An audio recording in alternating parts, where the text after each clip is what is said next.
ആരോഗ്യപരമായ പ്രശ്നങ്ങൾ മറികടന്ന് പഴയ ശ്രീനിവാസനെ വീണ്ടും സിനിമകളിൽ കാണണമെന്ന് ആരാധകർക്ക് ആഗ്രഹമുണ്ട്. അന്നും ഇന്നും ബഹുമാന്യ സ്ഥാനം ശ്രീനിവാസന് സിനിമാ ലോകം നൽകിയിട്ടുണ്ട്. നടൻ, തിരക്കഥാകൃത്ത് എന്നീ നിലകളിലെല്ലാം പേരെടുത്ത ശ്രീനിവാസൻ അനവധി സിനിമകളിലും കഥാപാത്രങ്ങളും പ്രേക്ഷകർക്ക് മുന്നിലെത്തിച്ചു. സൂപ്പർ താരങ്ങൾ അരങ്ങുവാണ കാലത്തും ശ്രീനിവാസൻ നായകനായി എത്തുന്ന സിനിമകൾക്ക് വൻ സ്വീകാര്യതയാണ് ലഭിച്ചത്. സൂപ്പർ സ്റ്റാറുകൾക്കെതിരെ മുഖമടച്ച് വിമർശിക്കാനും ശ്രീനിവാസൻ മടിക്കാറില്ല.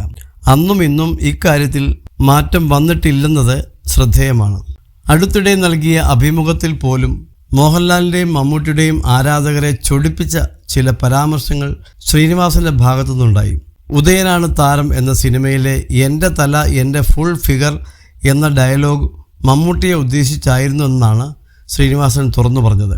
പരാമർശം വലിയ തോതിൽ സോഷ്യൽ മീഡിയയിൽ ചർച്ചയായി. മോഹൻലാലിനെക്കുറിച്ച് ഒന്നിലേറെ തവണ ശ്രീനിവാസൻ പരിഹസിച്ചും കുറ്റപ്പെടുത്തിയും സംസാരിച്ചിട്ടുണ്ട്. പൊതുവെ ആരെക്കുറിച്ചും ഭംഗിവാക്ക് പറയുന്ന നടനല്ല ശ്രീനിവാസൻ.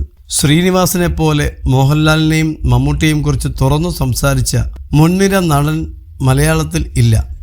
എന്നാൽ ശ്രീനിവാസന് പ്രിയപ്പെട്ട നടിയാണ് ഉർവശി. അടുത്തിടെ നൽകിയ ഒരു അഭിമുഖത്തിൽ പല താരങ്ങളെയും വിമർശിച്ച് സംസാരിച്ചെങ്കിലും ഉർവശിയെക്കുറിച്ച് നല്ല ഓർമ്മകളാണ് നടൻ പങ്കുവച്ചത്. ഒപ്പം അഭിനയിച്ചതിൽ ഏറ്റവും ഇഷ്ടപ്പെട്ട നായിക ആരെന്ന ചോദ്യത്തിന് ഉർവശി എന്ന് ശ്രീനിവാസൻ പറഞ്ഞത്. ഇരുവരും ഒരുമിച്ച് അഭിനയിച്ച പല സിനിമകളും ഇന്നും പ്രേക്ഷകരുടെ മനസ്സിലുണ്ട്. തലയണ മന്ത്രം, പൊന്മുട്ടയിടുന്ന താറാവ് എന്നീ സിനിമകൾ ഇതിനുദാഹരണങ്ങളാണ്. ഉർവശിയാണ് തൻ്റെ മികച്ച നായികയെന്ന് ശ്രീനിവാസൻ പറഞ്ഞ വീഡിയോ സോഷ്യൽ മീഡിയയിൽ വൈറലാകവേ നിരവധി പേരാണ് കമൻറ്റുകളുമായി എത്തിയത്. മുമ്പൊരിക്കൽ റിമി ടോമിയുടെ ഷോയിൽ ശ്രീനിവാസനെ പ്രശംസിച്ച് ഉർവശി സംസാരിച്ച വീഡിയോയും പലരും ചൂണ്ടിക്കാട്ടി. മോഹൻലാൽ, മമ്മൂട്ടി, ജയറാം, സുരേഷ് ഗോപി, ജഗദീഷ് എന്നിവരിൽ ഏറ്റവും സുന്ദരനായ നായകൻ ആരെന്നായിരുന്നു ഉർവശിയോട് റിമി ടോമി ചോദിച്ചത്. എന്തുകൊണ്ടാണ് ശ്രീനിവാസനെ വിട്ടുകളഞ്ഞതെന്ന് ഉർവശി അന്ന് തിരിച്ചു ചോദിച്ചു. ഏറ്റവും സുന്ദരനായ നായകൻ ശ്രീനിയേട്ടനാണെന്ന് പറഞ്ഞപ്പോൾ റിമി ടോമി ചിരിച്ചു.